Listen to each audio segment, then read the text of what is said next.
बिहार की राजनीति में जहां एक तरफ चुनावी गर्मी बढ़ती जा रही है, वहीं दूसरी ओर कांग्रेस ने युवाओं को साधने के लिए बड़ा दांव खेला है। कांग्रेस की युवा इकाई भारतीय युवा कांग्रेस ने ऐलान किया है कि वह 19 जुलाई 2025 को पटना के ज्ञान भवन में एक मेला रोजगार आयोजित करेगी, जिसमें देश भर की लगभग 120 से 200 कंपनियां हिस्सा लेंगी और राज्य के हजारों बेरोजगार युवाओं को नौकरी देने का अवसर मिलेगा। यह मेला कांग्रेस के बिहार प्रभारी राजेश कुमार और युवा कांग्रेस अध्यक्ष श्रीनिवास बीबी के निगरानी में आयोजित होगा। इस आयोजन को कांग्रेस ने बिहार में बढ़ती बेरोजगारी और पलायन के मुद्दों से जोड़ती हुए एक राजनीतिक संदेश देने की रणनीति बनाई है। राजेश कुमार ने प्रेस को संबोधित करते हुए कहा कि यह काम सरकार को करना चाहिए था, लेकिन जब वह नहीं कर पाई तो कांग्रेस ने यह जिम्मेदारी उठाई है। देखिए यह ट्वीट जो राजेश कुमार ने किया है, यह रही आपकी स्क्रीन पर। इस रोजगार मेले में भाग लेने के लिए 10वीं 12वीं पास, graduate, diploma holder, ITI, engineering, management, BEd, PhD सभी शैक्षणिक और तकनीकी योग्यता वाले युवाओं को आमंत्रित किया गया है। कांग्रेस ने इसके लिए ऑनलाइन गूगल फॉर्म के माध्यम से रजिस्ट्रेशन की व्यवस्था की है। वहीं जिनके पास ऑनलाइन सुविधा नहीं है वे ऑफलाइन केंद्रों पर जाकर भी निःशुल्क रजिस्ट्रेशन करा सकते हैं।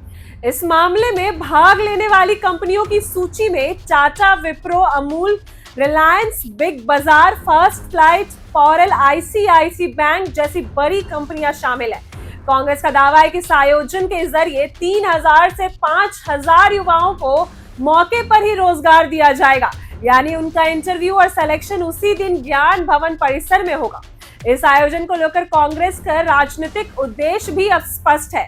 पार्टी इस जॉब फेयर को न सिर्फ बेरोजगारी के लिए अवसर बताती है, बल्कि यह दिखाना चाहती है कि जब राज्य की सरकारें रोजगार नहीं दे पा रही, तब कांग्रेस जैसी विपक्षी पार्टी भी युवाओं के लिए, भविष्य के लिए गंभीर है।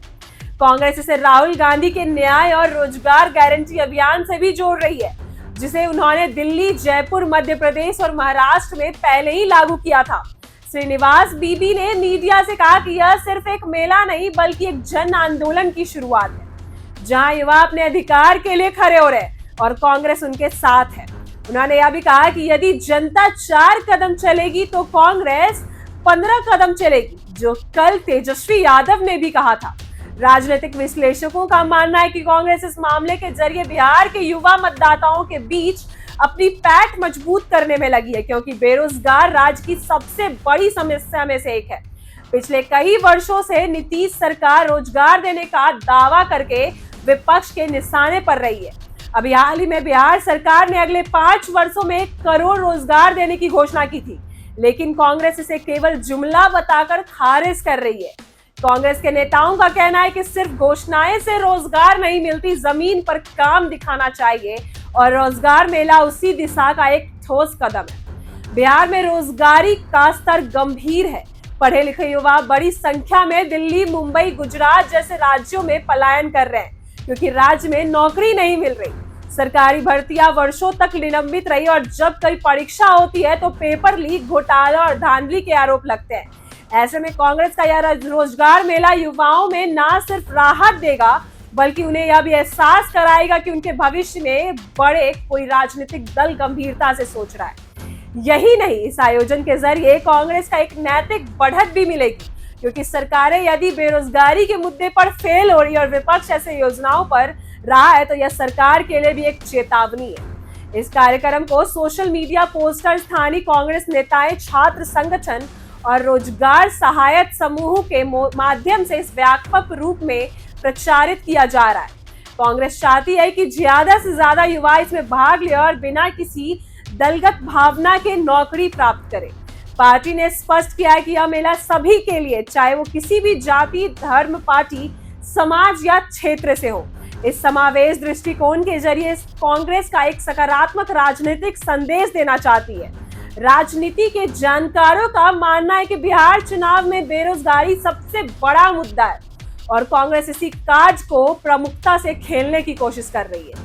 नीतीश कुमार और बीजेपी की डबल इंजन सरकार को कांग्रेस इस मंच से माध्यम से कटघरे में खड़ा करना चाहती है। अगर ये रोजगार मेला सफल होता है और हजारों युवाओं को नौकरी मिलती है तो निश्चित तौर पर कांग्रेस को इसका सीधा फायदा चुनाव में मिल सकता है। कुल मिलाकर कांग्रेस ने बिहार में बेरोजगारी को चुनावी हथियार बनाकर न सिर्फ सरकार पर हमला किया है बल्कि युवाओं को सीधा जोड़ने की कोशिश भी की है।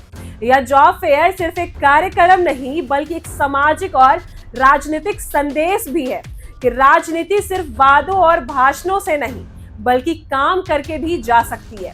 अगर यह मॉडल सफल हुआ तो आने वाले चुनाव में कांग्रेस की चुनावी रणनीति में एक मजबूत आधार बन सकती है और युवाओं का झुकाव भी कांग्रेस की ओर लौट सकता है।